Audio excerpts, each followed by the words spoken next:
But freedom doesn't come free. No! Sweet liberty! No!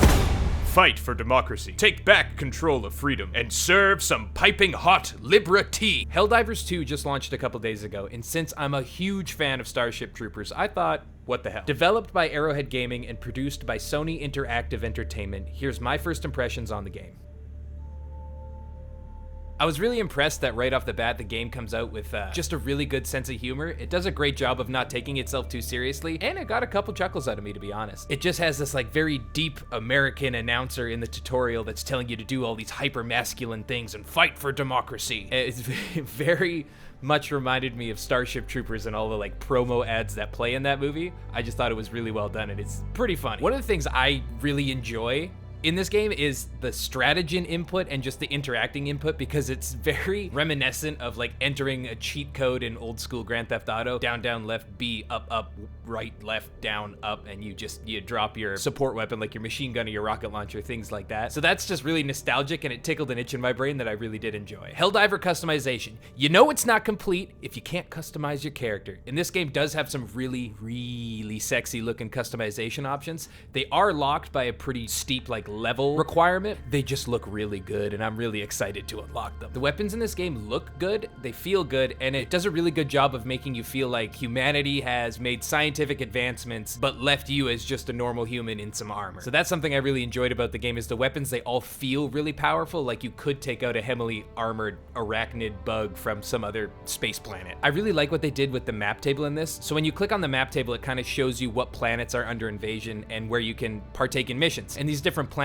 give you different biomes and different enemies. But on there's little stat trackers, like how many active Helldivers there are, how many bullets have been fired, how many Helldivers have died in action. It just adds a level of interactiveness and immersion that I just really like to look at, because it reminds me there's a large community of other players out there and it doesn't feel so alone. The multiplayer in this game is really fun. You just kind of group up with either 4 of your friends, or you just quick play for 4 random players, and then you drop down and shoot a bunch of big ass bugs. It's done great because there's a lot of interactiveness that you can have with your teammates, whether it's from emotes like the hugging emote or the high-fiving emote. There's even some like weapons that require 2 people to use. I know in the trailer they showed a rocket launcher. I'm not a high enough level to use that yet. I haven't unlocked it, but I'm really excited to get to that point and shoot some big bugs. Something that surprised me about this game when I was doing a little research on it is it's got a really, really deep lore. I didn't understand it in depth, and I still don't really know all the lore around it, but there's just pages and pages of blog posts and tons of YouTube videos that cover the lore about this world, and it goes so much more than just trying to repeat what Starship Troopers did, which a couple people have said. It has its own deep lore and everything is connected, and that's something I really appreciate, is when a game takes a lot of time to flesh out the backstory. I love the lore. Something that their writer Stephen Flowers said. He's nervous to be a writer for this game because the story is going to be affected by how well the players do. Now, if you remember, I mentioned the map table shows how many active Helldivers there are, and it also shows a little progress bar about how much defended that Super Earth is. So the story, how they're writing it, is completely determined by the progress of the community playing the game. That means if we as a community do really good in defending the vital planets and taking out some of the like alien or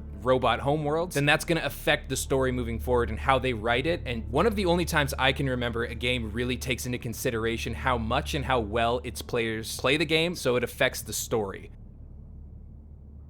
Now, obviously this game only came out a few days ago, so we're still encountering some early game bugs. One of the biggest problems right now is the connectivity issues. I know today when I logged on to play it and grab some footage, I had to just sit there and spam the A button as fast as I could for a really long time. I think I clicked it, I tried to count, but it was upwards of like 100 to 200 times before it would even log me in. There's a little positive to that, meaning that you'll always find a quick play match and there's always just people around to play with, but getting in can be rather annoying. That's just an early game problem that a lot of things face, and it will get fixed. One thing that pissed me off is that progress isn't being tracked super well right now. That means I did a lot of hell dives. You go down to the planet, you complete your mission, you leave, it gives you like the full mission completion, but once you get back, your progress hasn't been tracked. And I've logged in and out a few times to see if maybe it's just a glitch where it doesn't show up right away. But no, my progress seems to be lost entirely right now, meaning I have to replay some of those missions to get the experience and the progress for that. The first 10 hours of this game are just a blast. It's a ton of fun, but I do see a problem once we get into like month 2 and 3 with repetitivity and the game loop, because if we look at it overall, you drop down to a planet, you kill some shit on the way to your objective, then you leave the planet. So I'm hoping they can add a little more dynamic objectives or things along those lines just to spice up the game loop a little bit, because right now it is a touch repetitive, but it's still a ton of fun. It's still a complete blast. Something I dislike in video games quite a lot is live service, meaning microtransactions. It is a live service game, meaning there is going to be microtransactions in the future, probably towards their war bonds, meaning you're going to have to pay real world money to unlock a war bond, and that's going to lock things like new weapons, new utility, new armor that does give you perks and affect the gameplay quite heavily.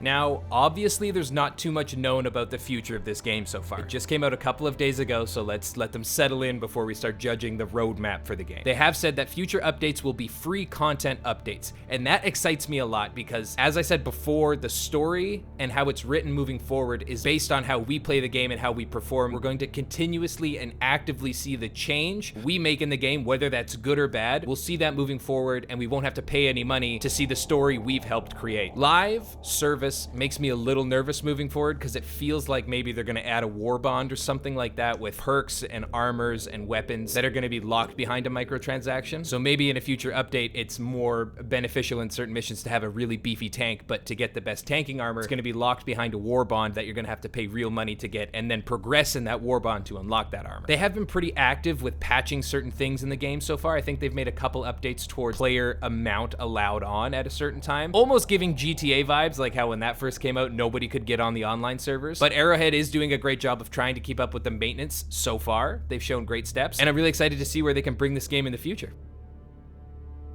Now, with all that said about their unknown future and the bad parts so far, I do think this game is worth checking out. Right now, it's running only $40 for the base game version on Steam, which is $40 lower than the same Pokemon game that's been done 47 times. And seeing how the story is going to progress based on how we as a community play the game, I think it's worth being a part of that because it's going to feel like you've changed the game, you've helped evolve the game in your own little way. And that's something I can't stress enough that I'm really excited to see, having the community be a more interactive part of how the game is developed moving forward. This game is a ton of chaotic fun. Just want to run around with some big guns, blow some bugs up, get some green goo all over you, take some things down, and shoot some high explosive RPGs. This is the perfect game for you. It's also really nice because as I'm getting older, I don't have the same kind of length of session I do, so I can jump on with my buddies, 45 minutes, we can get 3 missions done, and we just have a ton of laughs and a ton of fun while we're doing it. I hope I see you out there dropping down onto the Super Earth in Helldivers 2.